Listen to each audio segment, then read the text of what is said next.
कोथळी शाखेत कर्ज वाटपाचा गंभीर गैरप्रकार. 22 ते 25 लाख व्हॅल्युएशन असलेल्या जमिनीवर 4 वर्षात 1,21,00,000चे कर्ज.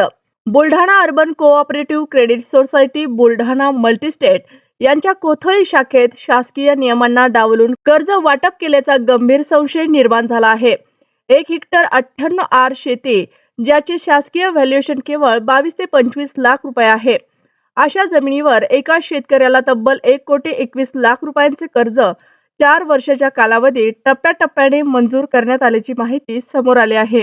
शासनाच्या कर्ज धोरणानुसार जमिनीच्या व्हॅल्युएशनच्या मर्यादेतच कर्ज मंजूर अपेक्षित असताना संबंधित प्रकरणात कर्जाची एकूण रक्कम ही जमिनीच्या किमतीपेक्षा 4 ते 5 पट अधिक असल्याने नियमांचे सरळ उल्लंघन झाल्याचा आरोप केला जात आहे. या कर्ज व्यवहारात तांत्रिक मूल्यांकन, जोखीम तपासणी, पुनर्मूल्यांकन व कर्ज पुनरावलोकन प्रक्रिया प्रत्येक वर्षी करण्यात आली आहे का, असा गंभीर प्रश्न उपस्थित होत आहे. तसेच इतक्या मोठ्या रकमेच्या कर्जासाठी संचालक मंडळाची विशेष मंजुरी, ऑडिट निरीक्षण व भरारी पथकाची तपासणी झाली का, याबाबतही संभ्रम आहे. दरम्यान खातेदार व नागरिकांमध्ये असा संशय व्यक्त होत आहे की शेतकऱ्यांना आवाजावी कर्जाच्या जाळ्यात अडकवून भविष्यात त्यांच्या जमिनी ताब्यात घेण्याचा सावकारी हेतू तर नाही ना, किंवा खातेदारांची दिशाभूल करून कर्ज वाटप करण्यात आले आहे का, असे अनेक प्रश्न निर्माण झाले आहेत. बरोबर. ते आपण बंद केलं की नाही केलं? आज रोजी तुमचे तिन्ही चालू दिसतात.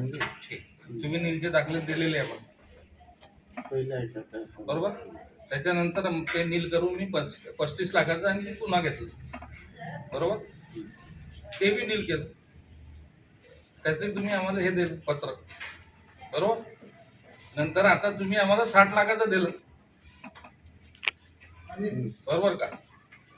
ते सगळे जुने आहे ना, गांधींनी केलेलं आहे ते. कोणी करो ना सर, त्यांनी कोणी करो दिलेलं आहे. बरोबर बरोबर, कोणी करो. पण आता आम्ही जर शेती विकून जर ते पैसे भरले, त्या शेतीमध्ये ते नील केले, तुमचे दाखले घेतले, तरी ते कर्ज भरपूर तुमच्याकडे चालू आहे. मी तेच ना, चालू आहे ना अजून. आता हे 60 लाखाचं तुम्ही मला कर्ज दिलं बरोबर, तर माझ्या खात्यातून डायरेक्ट तुम्ही मॅनेजरच्या खात्यात ट्रान्सफर का बरं केले?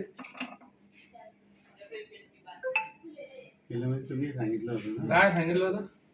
आम्ही काय सांगणार होतो? कुठे असेल त्या दिवशी तोंडी सांगणार ट्रान्सफर होता का?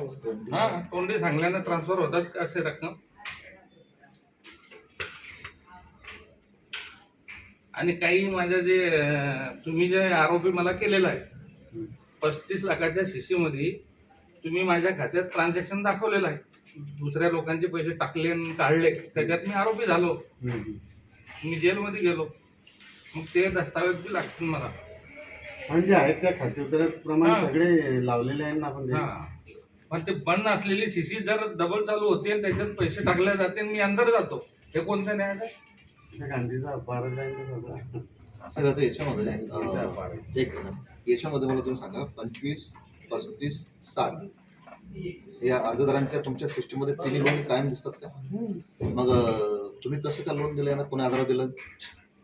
त्यावेळेस केले. इथं ही लढाई शाखा व्यवस्थापकांच्या विरोधात नाही आहे. आमची लढाई गांधी साहेबांच्या विरोधात नाही आहे. ज्या अर्थी संचालक मंडळ अध्यक्ष हेच लोन प्रकार मंजूर करत असतात, शाखा व्यवस्थापक कुठलाही लोन मंजूर करत नाही. फक्त त्या कागदपत्राची पूर्तता करणं हे शाखा व्यवस्थापकाचं काम आहे. या ठिकाणी गांधी साहेबांनी